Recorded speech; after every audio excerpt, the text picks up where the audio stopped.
북한에 대해서 규탄 성명을 채택했던 유엔 안전보장이사회가 오늘 새벽에 긴급 회의를 열고 추가적인 제재안 등을 논의합니다. 북한을 압박하는 실질적인 조치가 도출될지 주목됩니다. 그럼 국제부 야근 기자 연결해서 자세한 내용 들어봅니다. 조수연 기자.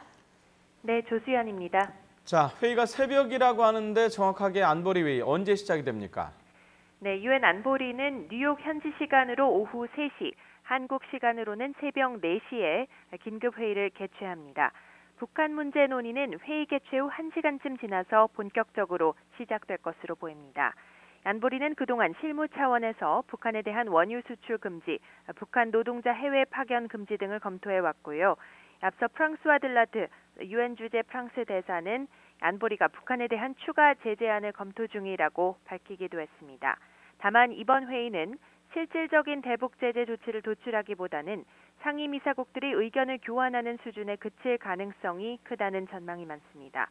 프랑스와 영국은 추가 대북 제재에 적극적인 반면 중국과 러시아는 대화를 통한 해결을 강조하며 추가 제재에 신중한 태도를 고수할 것으로 보입니다. 북한의 도발이 갈수록 강도를 더해가면서 안보리 차원에서도 기존보다 높은 수준의 대응이 예상됩니다만 새로운 결의안이 채택되기까지 대북 제재의 열쇠를 쥔 미국과 중국 양측이 초안에 합의하고 또 나머지 상임이사국 모두의 동의를 얻어내는 과정을 거쳐야 하는 만큼 어느 정도 진통과 시일이 불가피해 보입니다. 네, 안보리는 앞서 이 대북 규탄 언론 성명을 만장일치로 채택했죠. 그 내용도 다시 한번 짚어주시죠.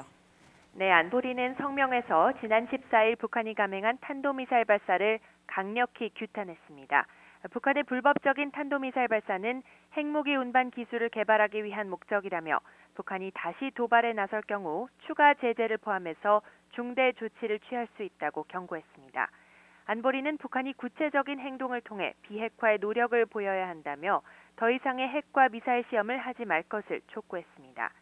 이번 언론 성명은 중국과 러시아를 포함한 이사국 만장일치로 채택됐습니다. 언론 성명은 안보리 조치 가운데 결의안이나 의장 성명보다는 낮은 수준이지만요. 사안의 중대성을 보여주는 데 의미가 있다고 볼 수 있습니다. 지금까지 국제부에서 YTN 조수연입니다.